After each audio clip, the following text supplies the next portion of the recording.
So how many communes are there in the UK? There's 150.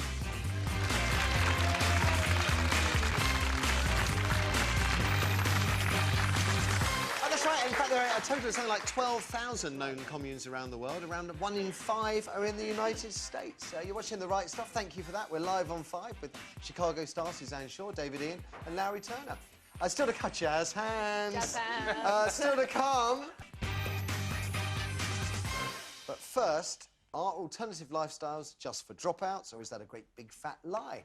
Are those who choose caravans or old buses, teepees or communes over a conventional home, are they guilty of dodging both soap and tax, or are they celebrating the very thing that makes this country great?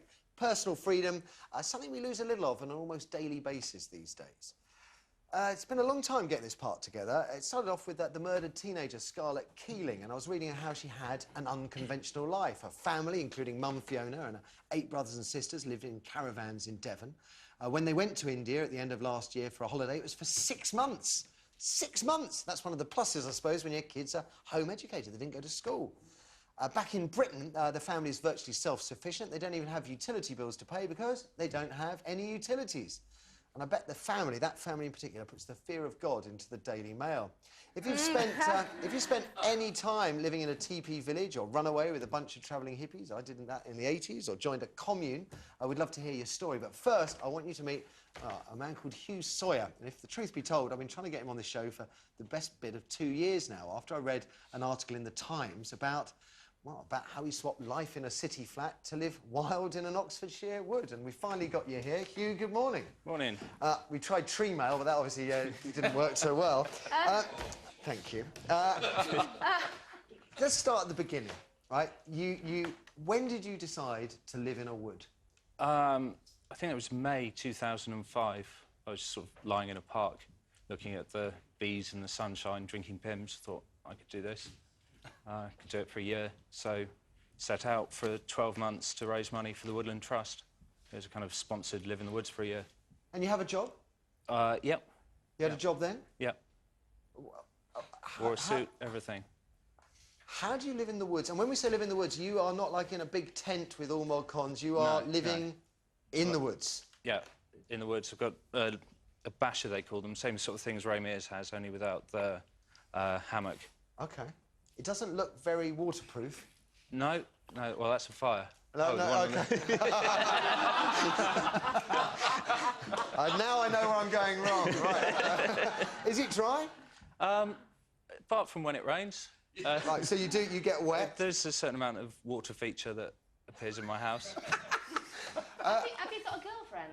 Yeah, yeah. Really? So does she live in the woods? No, she's not hugely keen on camping. So really, you take your washing to hers, you get it all done there, and then you don't have to pay for your bills. Genius. Unfortunately, she lives in Leicester and I live in Oxford, so it's a bit of a long way to get washing done. So, and the suit thing. So if you live in the woods, how can you... So you wake up in the morning in the woods, and I know you've changed jobs relatively recently, but in the old days when you were travelling, you travelled into the city? Yeah. So you get up and you're not in a suit when you wake up. Where are your clothes? How did you... Occasionally I'd have them hanging up on a tree, but a lot of the time I just kept them... They gave me a wardrobe at work. So I just go to work, get changed, maybe go to the gym first and have a sauna and a shower, and then go into work, look smart, change back into the woodland persona. And you were going to do in the woodland, and you were going to do this for a year, but it's run on a bit. It's maybe 3 years now. It's stopped being sponsored for it. Hugh, I've got to ask, I mean, what's it like in the winter? I mean, February, 2 o'clock in the morning, and you're lying out there in the open air. Lovely. Yeah, I bet. I highly recommend it to everyone. Convincing lovely I've ever... No, it's a little bit emotional, I suppose you could call it. Are you well most of the year? Have you been poorly and sick? I got bronchitis once, but that was more due to possibly getting a little bit drunk and leaving my sleeping bag somewhere, wandering around in the rain all night, rather than anything else. So that was purely self-induced. What I'm interested in is that you're living partly this kind of sort of wild man of Borneo, and it's not Borneo, it's Oxfordshire life, and partly the rest of us live. How do you communicate between the two? How do you get mail? How do you use a phone? All that stuff. I work solely by email. And But where do you plug your Wi-Fi into in the forest? I'm working on getting a solar-powered laptop system because I'm going to go live in the jungle next for a year. But so I'm working on that. But at the moment, I just use libraries or friends' houses, or I've got email on my phone. So you couldn't really do this. I mean, you're only managing to do this because you're getting the kind of support elsewhere, really. At the moment, but I'm working on taking it to the next step and just going completely out into the jungle and... With a solar-powered laptop to watch Lost. How many nights a year do you sleep out in the open, would you say? In the first year, it was virtually all of them, apart from occasionally when I come into town to go out clubbing or something. Last couple of years, must admit, I've spent the winters in ski resorts, working there and living indoors.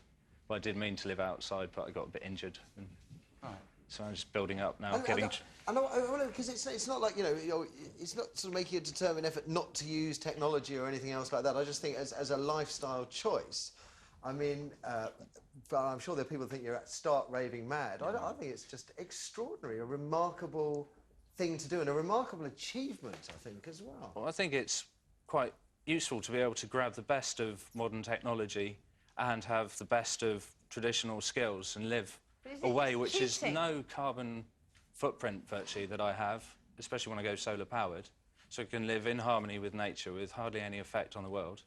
What have you learned? What have you learned from this experience? I mean, presumably you don't have many possessions. Yeah, I learned you can get by with not very much. I've learnt a lot about myself. It's been quite a big journey of who I am, where I'm going, what I want. Sound like a bit of a hippie for a moment there. No, but I think you sound anything but, actually. You said, in fact, I don't know what the hippie term means, but you're clearly articulate, you've clearly thought about it, you're not an idiot. I mean, that in writing.